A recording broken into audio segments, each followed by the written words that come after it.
Hola, mi nombre es Itzel Honorato y voy a explicar mi proyecto final de la materia de electrónica digital, el cual se trata de un sistema que ejecuta una serie numérica llamada OneGo. Esta serie consta de 10 dígitos, por lo que es necesario utilizar 10 LEDs para que represente la salida. Los números en negritas en este documento son los valores en decimal de la serie. Si viéndolos así no se ve una lógica, pero una vez que vemos los valores en código binario, podemos ver el comportamiento de esta serie. Y lo que podemos notar es que hay un corrimiento de un valor 1, un valor alto, y cada vez que llega al final de esa serie, se vuelve a iniciar, pero se agrega un nuevo valor alto, es decir, en este caso van a encender dos LEDs a la vez y se van a ir recorriendo hasta que llegue nuevamente al valor final. Y así se va a ir agregando un 1 a la secuencia hasta que finalmente en el último valor los 10 LEDs van a encender y nuevamente va a iniciar la serie. Bien, ahora paso a explicar en qué consiste el sistema físicamente y cómo va a ser su funcionamiento. Como había mencionado, el sistema cuenta con 10 LEDs para cada salida y 5 entradas. En las entradas podemos encontrar el pulso de reloj. También encontramos con un botón llamado AD, el cual si no lo presionamos y no presionamos ningún otro botón, la secuencia va a ir avanzando de forma ascendente. En el caso de que nosotros presionemos el botón AD, la secuencia va a ir de forma descendente. También tenemos un botón de paro, en el cual si yo lo presiono, el sistema va a permanecer en el mismo estado en el que ya se encontraba. Si yo dejo de oprimir P, bueno, la serie debe continuar. También hay un botón que se llama Lamp Test, el cual nos permite verificar que los LEDs están funcionando correctamente y lo que hace es encender todos los LEDs al mismo tiempo. Por último tenemos el botón de Reset, el cual si yo lo oprimo y sin importar el pulso del reloj, bueno, deberá enviar el sistema al estado inicial. Una vez dicho esto, elaboré el diagrama de transición. Bueno, aquí muestro que cuando el botón AD no está presionado, no está activado, pues bueno, la serie va en forma ascendente y vemos que de E0 pasa a E1, E2, E3 y así sucesivamente hasta llegar a E55. Como este sistema consta de 56 estados y todos son los mismos, decidí minimizarlo en esta parte de aquí. Y bueno, como iba comentando, al llegar a E55 la serie vuelve a iniciar. En el caso de que yo oprima el botón AD, pues simplemente lo que va a hacer es que va a ir recorriendo la serie en forma descendente. Y podemos ver que en el estado 55 regresa al 54, luego al 53, 52 y así sucesivamente. Con base a esto, elaboré la tabla de estado siguiente, en donde de la misma manera pues, podemos ver que del estado de 0, pues yo lo mando al estado de 1 si el botón no está oprimido, y si está oprimido lo mando a E55, que sería el último valor de la serie numérica. Una vez que ya tenemos la tabla de estado siguiente, pues lo siguiente es realizar el código de programación que utilizaríamos para quemar el GAL. Bien, lo primero que hay que hacer al momento de realizar este código es asignarle un nombre, y además es necesario declarar las entradas y salidas. Como sabemos, el pulso de reloj forzosamente tiene que ir en la entrada 1 del GAL, es por ello que lo coloqué primero. Las salidas, en este caso utilizaremos solamente flip-flop porque ninguna de las combinaciones se repite. entonces utilizamos salidas registradas. Algo importante de mencionar aquí es que es necesario escribir o utilizar el comando don't care. De lo contrario, si no escribimos don't care, el programa estará tomando en cuenta todas las combinaciones que se podían generar con estas 10 salidas, que en total son 1024. Esto hace que el programa se vuelva mucho más pesado y al final nos saldrá un mensaje de error en el cual nos dice que el diseño no cabe en el GAL. Por lo tanto, es necesario utilizar el comando don't care. Bien, aquí en out yo estoy indicando la salida y en equations, bueno, aquí lo que hago es utilizar clock como un pulso de sincronía, y en el caso de que yo presione reset va a ser totalmente independiente del pulso de reloj, y así sin importar si yo tengo un valor alto o bajo, o sin importar la transición del reloj, se va a ir directamente al estado inicial. En declarations lo que hago es que para cada estado yo asigno cada uno de los valores. Y bueno, como había comentado, son 56 combinaciones diferentes y tengo que asignarles el valor a cada una de ellas. Ahora, en State Diagram, lo que hago es indicar qué sucede en cada uno de los estados. Pues bien, tenemos el estado 0, que es el primero de todos, y le di más peso a lo que es LAMP test. Como explicaba en el planteamiento del problema, sin importar en dónde se encuentra, en qué estado se encuentra, si yo oprimo el botón de LAMP test, debo hacer que todos los LEDs se enciendan. Aquí, aprovechando que el estado 55 tiene todos los LEDs encendidos, como se puede ver aquí, bueno, yo lo que hago es mandar a ese estado. Si no se oprime ese botón, paso a verificar el siguiente, que sería el botón de paro, y si el botón de paro está activado, pues bueno, regresa de nuevo al estado 0, es decir, se mantiene en ese mismo estado y no va a avanzar ni a retroceder hasta que yo deje de oprimir el botón de paro. Y finalmente el botón AD, si yo no lo presiono, entonces va a avanzar al siguiente estado, que sería E1, y si yo lo presiono, va a ir al estado anterior, en este caso sería el 55 o estado 55. Y esto es lo mismo para todos los estados, por lo que procederé a explicar el test vectors.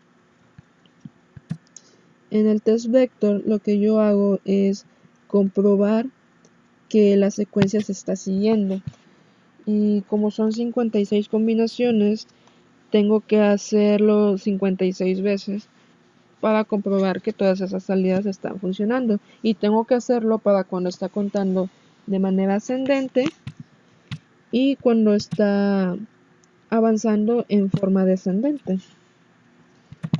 Bien, aquí está el test vectors. Como pueden ver, cada que se da un pulso de reloj, la salida se va recorriendo hasta que al final pues podemos ver que todas las salidas están encendidas aquí. Y una vez que yo oprimo el botón de AD, pues este comienza a hacer la misma secuencia pero de forma descendente, de forma contraria. Y si ponemos atención, podemos notar que el patrón es exactamente el mismo, solamente que al revés, es como un espejo. Ya una vez que comprobamos aquí que efectivamente el programa está funcionando, lo que sigue es probarlo con ayuda de Proteus. Para ello hice el siguiente diagrama. Como pueden ver, puse 10 LEDs para cada una de las salidas. En este caso, para evitarme hacer muchas conexiones con los cables, utilicé esas flechas, los cuales tienen nombres de referencias, y hace conexiones entre ellos. Por ejemplo, aquí tengo L0 y inmediatamente sé que está conectada con esto de acá. Pues bien, ISP genera un archivo que tiene una extensión .jd. Ese archivo es el que contiene el programa para el GAL y es el que vamos a cargar en la simulación. Para ello vamos a las propiedades y aquí en esta parte elegimos el archivo .jd, lo abrimos, damos OK y podemos iniciar la simulación. Y aquí podemos ver que el contador va en forma, perdón, la serie va en forma ascendente. Y si yo oprimo el botón AD, como lo había comentado, pues va a ir en forma descendente. Si presiono el botón de paro, bueno, se va a detener en el número en el que ya estaba, y si lo suelto va a continuar con la serie. Al presionar reset, automáticamente se va al estado inicial y vuelve a empezar la secuencia. Y por último, el botón Lamp Test enciende todas las luces, y como el Lamp Test es el estado 55, lo que hace es que la serie se vuelva a iniciar, vuelve al estado 0, o en el caso que estuviera contando de forma descendente, pues iría al valor 54, que sería en este caso. Ya que comprobamos que el programa está funcionando correctamente, pues lo que sigue es hacer el PCB. Sin embargo, hay un problema. Para estos componentes, por ejemplo, el botón, no existe un paquete que se encuentre al momento de realizar las pistas de la tarjeta. Entonces tengo que hacer un diagrama diferente y poder pasarlo a Ares. Como pueden ver, Proteus es un software que tiene otros programas en él. La parte esquemática se llama ISIS y es donde nosotros podemos dibujar el circuito. Aquí yo ya había realizado previamente un diseño de un botón, el cual tiene un package asignado, y bueno, lo único que hay que hacer es pasarlo a la vez por este botón. Aquí yo ya tengo prácticamente terminada el diseño de la placa. Lo único que hay que hacer es ir agregando los componentes. Aquí, por ejemplo, me hace falta esta última resistencia y yo la coloco aquí. El componente lo podemos mover, lo podemos rotar y vaya, lo acomodamos a como sea mejor en el diseño. Ahí está. Y lo único que hacemos es aquí en Track Mode, bueno, vamos puenteando, por así decirlo, cada uno de los componentes. Las líneas verdes nos indican a qué componente debemos de conectar, y como pueden ver acá abajo, nos indica si falta alguna conexión, o en el caso de que yo, por ejemplo, conectara dos cables de forma errónea, bueno, me indicaría ese error.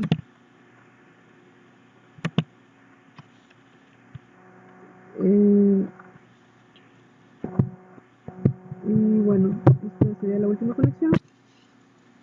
Ya podemos ver que no marca ningún error, que todo está bien. Y bueno, ya lo único que tendríamos que hacer es exportar la imagen. Pero antes de eso, una herramienta que puede servirnos para ahorrar un poco de cloruro férrico, que es lo que utilizamos para corroer el cobre, es poner o aprovechar que en la placa de cobre podemos colocar partes que pues precisamente se deja el cobre. Lo hacemos mediante ese comando, indicamos que es Bode Cooper, que es donde está la parte de la placa donde estamos trabajando. Le agregamos un valor de 20 para que esté más separada de las pistas de cada una de los componentes. Damos OK y automáticamente hace pues como un relleno sobre toda la placa. Proteus también tiene una herramienta que nos permite hacer una previa visualización de cómo quedaría nuestra placa. Y bueno, aquí podemos ver cómo quedaría una vez que montáramos los componentes en la placa, tanto por la parte superior como la parte inferior. Bien. Ahora, como comentaba, hay que exportar la imagen. Para ello vamos a Output y vamos a exportar gráficos, exportar bitmap, y lo que hacemos es para pasar las pistas únicamente seleccionamos Bode Cooper. Lo demás igual podemos dejar que es la orilla de lo que sería la tabla. Seleccionamos una resolución de 600 dpi para que la imagen salga más nítida, y en este caso no tenemos que utilizar el mirror, no tenemos que voltear la imagen y simplemente damos OK y automáticamente se copia al portapapeles, y en un documento de Word podemos pegar la imagen. Aquí hay un pequeño problema, que al exportar la imagen a 600 dpi la imagen se agranda. Entonces Proteus tiene una herramienta que nos puede ayudar a medir la longitud de la placa de la imagen. Y bueno, podemos tomar de aquí hasta este valor y ahí nos da el valor, solo que como está en el sistema inglés nos da un valor diferente, y nada más sería cambiarlo a sistema métrico. Ya tenemos que el ancho de la placa es de 61.34 milímetros. Lo que hay que hacer es darle este valor aquí mismo, 61.34.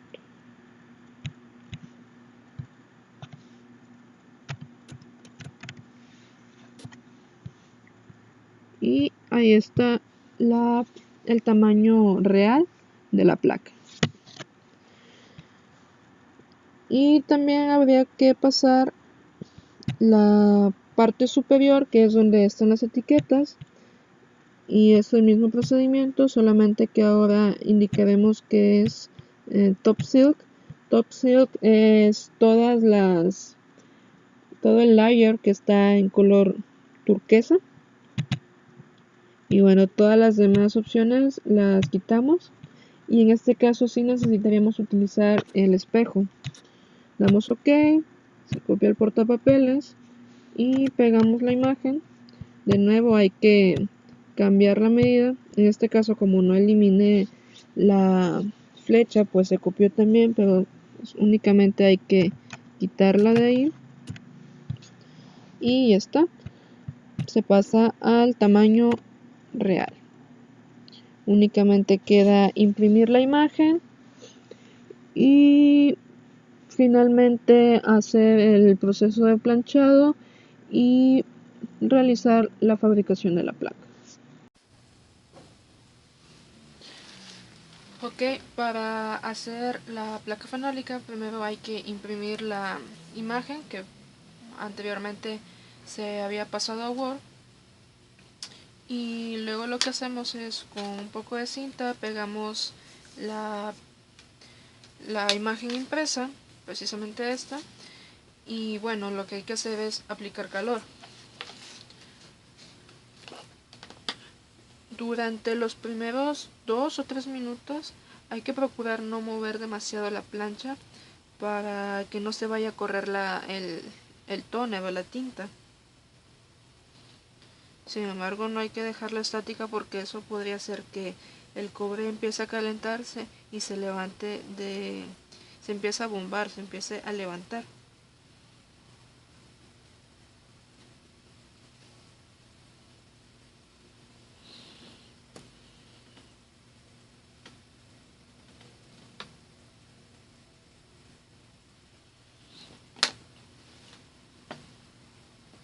hay que procurar hacer presión en todas las áreas para que quede pegado en todas sus partes.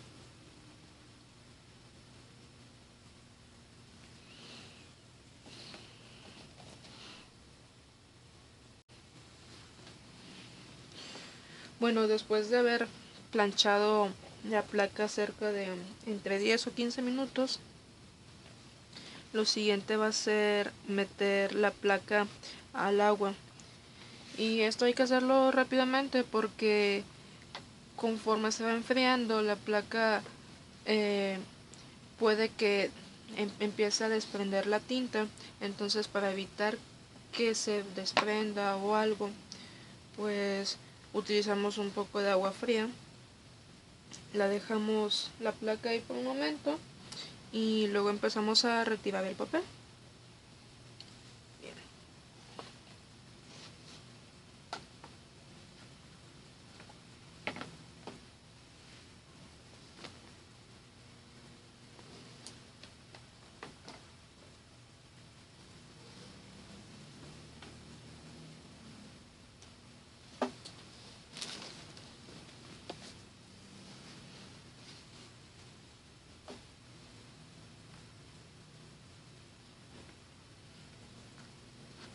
Ya una vez que la placa se enfrió, pues empezamos a tallar un poco con la yema de los dedos para empezar a retirar la capa de papel y únicamente quedarnos con la placa de cobre.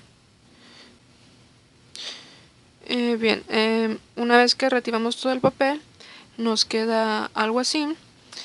Y bueno, es necesario quitar los pedazos de papel que puedan quedar entre las pistas porque eso puede evitar que el cobre puede evitar que el cobre se quite en esa zona, o a veces en algunos casos sucede que, por ejemplo, como la parte de aquí arriba, se quita un poco de tinta, entonces hay que remarcar eso con un marcador permanente y después de esto pues únicamente queda ponerla en el cloruro férrico para empezar a quitar el cobre sobrante.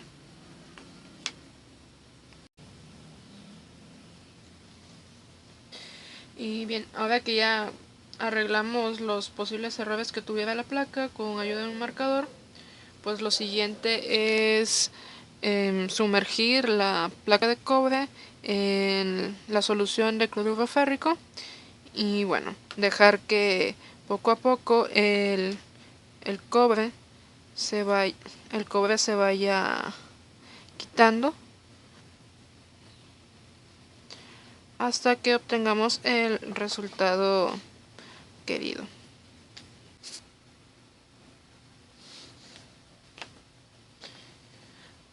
Ahora como podemos ver, pues la placa casi se ha retirado todo el cobre que es sobrante, aún falta un poco, pero bueno, si aquí pueden ver que el cobre sobrante pues prácticamente ha quedado disuelto, por decirlo de alguna manera. Ahora lo que sigue será enjuagar la placa, retirarle el ácido que quede sobre él y pues bueno, empezar a perforar la placa y colocar las etiquetas del otro lado.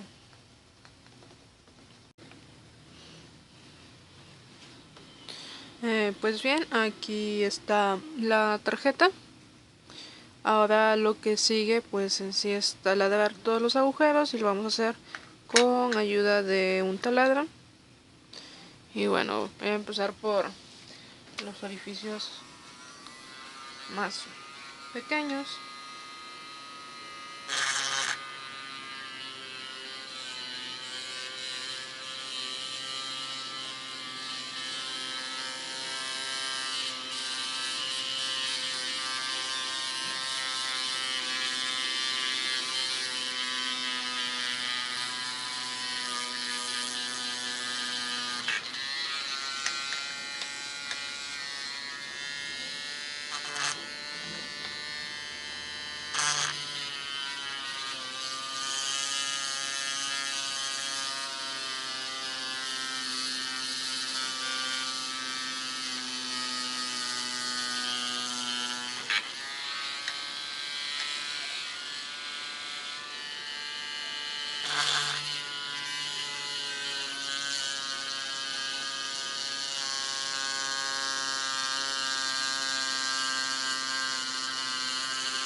Bueno, aquí ya he logrado terminar de perforar cada una de las terminales y bueno, también he pegado las etiquetas.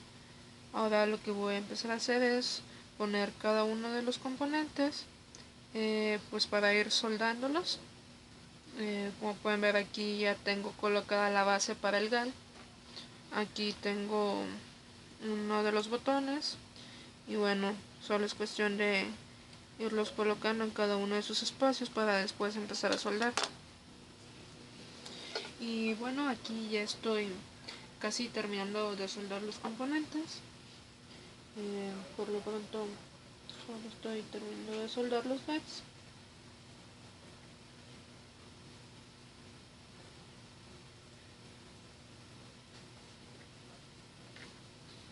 Y bueno,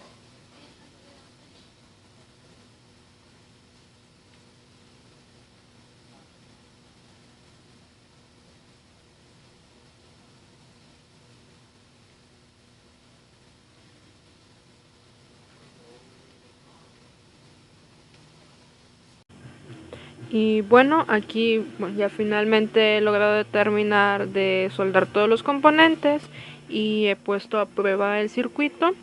Está alimentado con una fuente 5 volts y podemos ver que está funcionando correctamente. Pasemos a presionar el botón de AD y empieza a seguir la serie de forma descendente. Ahí continúa, presionamos stop, se queda detenido. El siguiente botón es lamp test, está, todos los LEDs. Y por último sería el reset.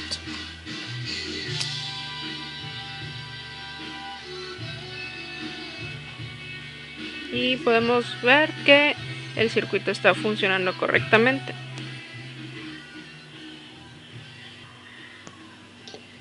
La realización de este proyecto me ha permitido crear una relación entre todos los temas que hemos visto a lo largo del curso.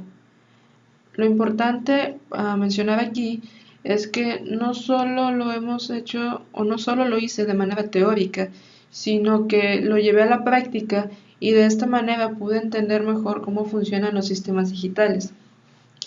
Durante el desarrollo del proyecto se me fueron presentando algunas dificultades que me impedían seguir continuando con el proceso de elaboración y esto me llevaba a empezar a revisar los temas que ya habíamos visto, los temas involucrados en este problema y cuando hacía esto no solamente lograba arreglar el problema que se me presentaba, sino que también entendía mejor sobre aquello que estaba leyendo o inclusive corregía las ideas que tenía sobre ese concepto.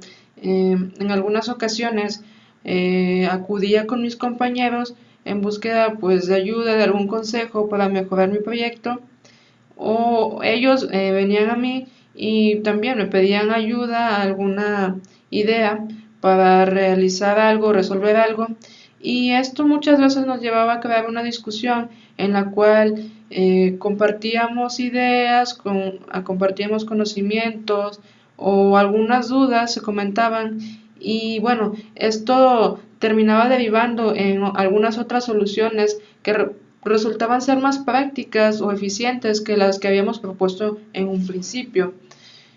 Uno de los factores que creo yo más influyó en realizar este proyecto o que nos ayudó a realizarlo de manera más sencilla fue el hecho de que durante la última parte del curso estuvimos realizando muchísimos más ejercicios y bueno, en estos teníamos la oportunidad de equivocarnos y cuando nos equivocábamos aprendíamos de esos errores. De esos mismos errores descubríamos pues nuevas ideas para solucionar un problema que fueran más eficientes y bueno, generábamos diversas experiencias que mejoraban nuestra capacidad para el análisis y el razonamiento de algún problema y obviamente generar una mejor solución. Creo que este proyecto va más allá de elaborar un sistema digital. Se trata de integrar todos los conocimientos y experiencias, como lo habíamos comentado al principio, y pues que hemos tenido durante este curso. Podemos decir que se trata de buscar mejorar nuestras habilidades para comprender un problema, saber qué hacer con la situación planteada, cuál es la solución que queremos tener y finalmente pues encontrar una solución, proponer una solución y generar esta solución mediante un método, que exista un orden en lo que estamos haciendo. Finalmente tener el diseño de nuestro proyecto o el ejercicio que estemos realizando y bueno, este cumpla con todos los requisitos indicados por la persona que nos lo está solicitando, por un usuario o por un cliente. En lo personal, este curso ha sido como un diálogo en el que todos, o bueno, la mayoría de los alumnos fuimos partícipes, aportamos muchas ideas, aportamos nuestras experiencias y las opiniones sobre los temas que se exponían durante las clases, mayormente buscando alguna retroalimentación por parte del profesor o también, ¿por qué no?, por parte de nuestros mismos compañeros. Con cada clase teníamos la oportunidad de participar y con ello aclarar muchas de las dudas que teníamos sobre los temas que a veces por nuestra propia cuenta no podíamos resolverlas o no entendíamos muy bien. Y bueno, en las clases se lograba aclarar todas estas dudas. En general, el curso se me ha hecho sencillo. Sí tuve algunas dificultades, pero gracias a todas las herramientas que había a nuestra disposición, pues bueno, pude resolver esas dudas, pude aclararlas mejor, pude entender mejor los conceptos. Creo que la sencillez de este curso es en gran parte a la organización de todos los temas, a la continuación de ellos, porque siempre se encontraba una relación entre un tema y otro. Y claro, a las explicaciones que el profesor nos daba, que bueno, eran muy fáciles de entender, a la disposición que también había por parte de él para que se comentara alguna duda en clase y sobre todo a la interacción que existía entre mis compañeros y el profesor durante las clases. Creo que la participación de todos en las clases fue lo que hizo que nosotros entendiéramos mejor cada uno de los conceptos y bueno, finalmente pudiéramos integrar todo lo que vimos durante el curso en este proyecto final.